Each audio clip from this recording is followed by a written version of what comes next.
There are beaches around the world where people, old and young, men and women, families with children, can all get together and enjoy the sun and surf and without any clothing. Yep, nude beaches. Why do I bring this up? Because there's something you almost never hear about occurring at nude beaches: sexual assaults. You hear so often people believing that women dressing in a certain way are asking for it. But if that is so, then why is it that at a place where women are completely naked, sexual assault is far less common than it is where women are dressed? In fact, the idea that there is any correlation between what a woman is wearing and whether she is sexually assaulted has been debunked quite thoroughly, but for some reason it just won't go away. A 2018 exhibition in Brussels, Belgium called "Is It My Fault?"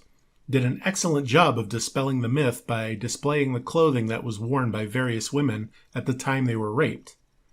The exhibit featured everything from dresses to t-shirts to sweaters to, yes, even a small child's My Little Pony shirt. So why do we continue to question women who have been sexually assaulted as though their attire excuses men for their actions? We certainly don't treat other crimes in such a fashion. If someone's car was stolen, we don't grill them on whether their doors were locked or whether they had an anti-theft system installed. So why do we treat rape victims so differently? Furthermore, it's a bit of an insult to men to claim that clothing, or lack thereof, somehow causes rape, as though men are savage beasts, unable to control their sexual urges at the mere sight of a bared thigh or deep cleavage. Well, perhaps some men really are that savage, but we do have a place for them. It's called prison. As for the rest of us, if you were wandering along the beach and suddenly found yourself in the clothing optional section, do you really think you'd lose control of your urges and feel the need to rape women there? You might turn a bit red in the face, sure, if you're unaccustomed to such things, and maybe find it hard not to stare just a little bit. But if you're like the majority of men, I don't think you'd suddenly go on a rampage. You have enough self-control to refrain. So why do we look for excuses for men who rape women? It's almost a joke by now that rapists are given light sentences so as not to damage their bright futures, as though the victims' destroyed lives at the hands of the rapists is irrelevant.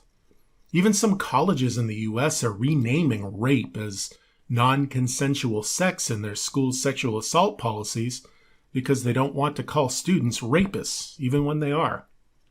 Part of the reason is that many people still, unfortunately, don't treat rape as the serious crime that it is. The effect on victims can be devastating. 13% of rape victims will attempt suicide, compared to less than 1% of the population as a whole. So what can we do about it? First off, we can start by, as they say, believing victims.